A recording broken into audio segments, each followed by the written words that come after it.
આજે અમારી શાળાના બાળકો હોળીના તહેવારનું મહત્વ સમજાવશે. સરસ. હોળી ફાગણ સુદ પૂનમના દિવસે આવે છે. અમારા ગામમાં લોકો ચોકમાં ખાડો કરીને માટલી મૂકીને બામણ મુહૂર્ત કરે છે. હોળીના બપોરે ઓરૈયા, છાણા અને લાકડા અમે બધાના ઘરે ઉઘરાવીએ છીએ. સરસ. હોળીના દિવસે અમે હોળી માને છાણા, ઓરૈયા, પતંગથી શણગારીએ છીએ. સરસ. હોળી માતાને અમે સારું મુહૂર્ત જોઈને પ્રગટાવીએ છીએ.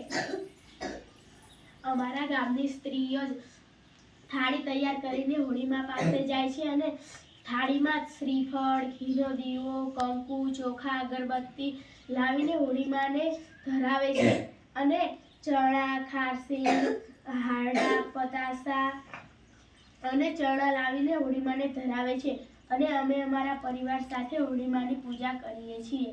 સરસ. હોળી માતાની પૂજા કર્યા બાદ આપણે 3 પ્રદક્ષિણા કરવી જોઈએ.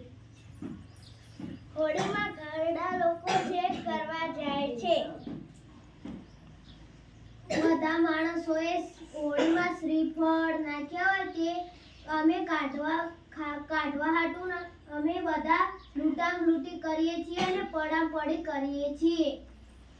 હોળીના બીજા દિવસે હોળી સળગી ગઈ હોય ત્યારે લોકો ઘડો પાણી ભરીને હોળીના ઉપર મૂકે છે અને બરાબરનું પાણી થઈ જાય ત્યારે ઘરના સભ્યો લઈ જાય છે અને ત્યાં નહાય છે.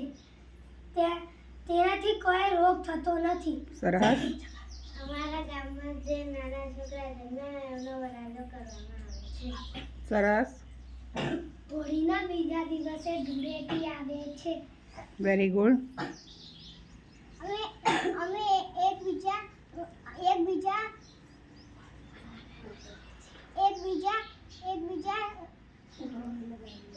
એકબીજાને રંગ લગાવીએ છીએ.